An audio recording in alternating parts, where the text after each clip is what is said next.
اور اس وقت کرد قوم جو ہے وہ 4 ممالک میں ہے، ترکی، شام، ایران اور عراق میں۔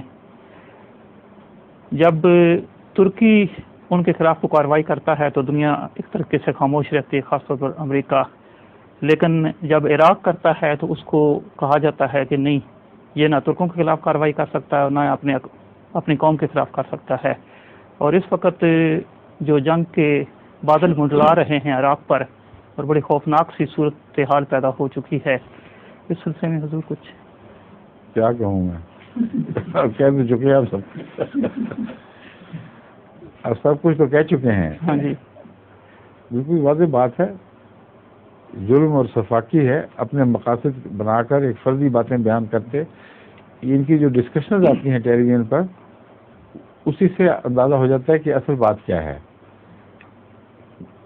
بڑے بڑے باشعور لوگ بیٹھے ہوئے، جب کوئی آدمی یہ آواز اٹھاتا ہے کہ ہمارا حق ہے کہ ہم عراق سے دوسروں کو محفوظ رکھیں،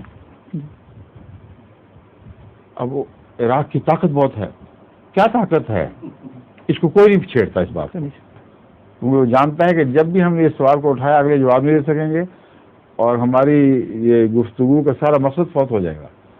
کبھی بھی چیلنج نہیں کرتے اس بات کو۔ صاف پتہ چل رہا ہے کہ یہ ایک ڈیزائن ہے، باتیں کرنے کا طریق بھی ایک سوچی سمجھی اسکیم ہے، اور اس کے تحت وہ رائے عامہ کو تیار کر رہے ہیں کہ اگر ہم ظلم کریں گے تو رائے عامہ یہ یقین کر چکی ہو کہ اتنا بڑا طاقتور ملک ہے کہ اب اگر ہم نے اس کو نہ روکا تو دوبارہ کویت کو بھی کھا جائے گا، اس کو سعودی عربیہ کو بھی کھا جائے گا، سب جگہ وہ حملے کر دے گا۔ وہ مارا غریب ملک، اس کے بعد کھانے کی روٹی تک نہیں رہی، بچے بے دواؤں کے مر گئے، اس کو یہ جو فرضی جن بنا کر پیش کر رہے ہیں یہ محض دھوکہ ہے۔ اور اگر ایک دفعہ اس اصول کو تسلیم کر لیا تو کل ایران پر جب یہی دلیل لگائیں گے، پھر ترکی بھی یہ دلیل لگائیں گے، تو سب کے لیے کردوں کا بہانہ موجود ہے ان کے پاس۔ خود بیچارے مظلوم بنائے ہوئے ہیں، آپ بات کے ان کو تقسیم کر دیجیے۔ ایک ہی بات ہے، جس کی لاٹھی اس کی بھینس، نہ کوئی انصاف، نہ کوئی تقوی، نہ کوئی حیا، صرف ایک مضمون چل رہا ہے کہ جس کی لاٹھی اس کی بھینس۔ ہمیشہ سے یہی جاری ہے انسانوں کی۔ غیر مذہبی دنیا میں یہی اصول ہے، جو راجدھانی، جس کی راجدھانی ہے، جس کے پاس طاقت ہے، وہ جو چاہے بہانے بنا لے۔ اگر ایک یہ بھی مجال نہیں کہ وہ کہہ کہ نہیں تمہارے بہانے میں معقولیت نہیں ہے، اگر دلیل آپ سے دیں گے تو آپ کو ماریں گے وہ، تم کیا تم نے بکواس لگائی ہوئی ہے، جب تم ایسی بات کرو گے تو پھر تم سزاوار ہو سزا کے۔ اب صدام کو پریزیڈنٹ کلنٹن نے پتہ کیا کہا تھا کہ تم جب وہاں دخل دو گے یا اپنی آزادی کا کہو گے تو پھر تم ذمہ دار ہو اس کے طبی نتائج کے، اور یہ خیال کہ پھر ہم تم بغیر سزا کے چھوڑیں گے، یہ غلط خیال ہے۔ کس بات کی سزا؟ اپنے ملک میں اپنے مظلوموں میں ان کی آواز پر ان کی حمایت کر رہا ہے، اس کے سوا کیا حقیقت ہے؟ اس میں کچھ بھی نہیں۔ کردوں کے اس سیکشن نے جس کے خلاف انہوں نے خود دوسرے مسلح کیے، ان کو مسلط کرنے کی کوشش کی ہے، انہوں نے منتیں کی، درخواست کی کہ ہمیں بچانے کے لیے ہماری مدد کرو، اپنا ملک ہے۔ اور وہ کرد جن کی ہمدردی ہے وہ خود کہہ رہے ہیں کہ ہماری مدد کرو، لیکن ان کے مقابلے وہ کرد ہمدردی والے ہیں جن کو انہوں نے مسلح کیا۔ اور اگر تم یہ جرات کرو گے تو پھر تمہیں سزا ملنی چاہیے، اور ساری دنیا ہاں اس کو سزا ملنی چاہیے۔ جب راج دہانی ظلم کی ہو یا طاقت کی ہو، اس میں دلائل کیا کام کر سکتے ہیں؟ ایک دفعہ یہ اس بات کو ظاہر کرنے کے لیے یہ کہانی بنی ہوئی ہے کہ ایک بھیڑ کا بچہ نیچے پانی کے رخ پہ نیچے کی طرف پانی پی رہا تھا، اوپر کے رخ پر بھیڑیا پی رہا تھا اوپر کی طرف۔ تو ان کہانیوں میں اس زمانے کی کہانی جب اخلاقی تصور اتنا تھا کہ انسانوں سے بڑھ کر جانوروں کو بھی کچھ نہ کچھ اخلاق کا پاس تھا، ورنہ کہانی بنتی نہیں کہ بغیر دلیل کے کچھ نہیں کرنا۔ وہ بھیڑی صاحب کا دل چاہے چھوٹا سا بچہ مزدار تھا اس کو کھاؤں، تو انہوں نے کہا تم یہ کیا کرو، میں پانی پی رہا ہوں، کیا کر رہا ہوں تو تم میرا پانی گندا کر، میں ہی پی رہا ہوں، تم میرا پانی گندا کر رہا ہوں، بگندے کر رہے ہو میرا پانی کو، اور میں تمہیں کھا لوں گا۔ اس بیچارے نے کہا کہ جناب میں کیسے آپ کا پانی گندا کر سکتا ہوں، آپ اوپر میں نیچے ہوں۔ اچھا پھر آگے سے بکواس کر،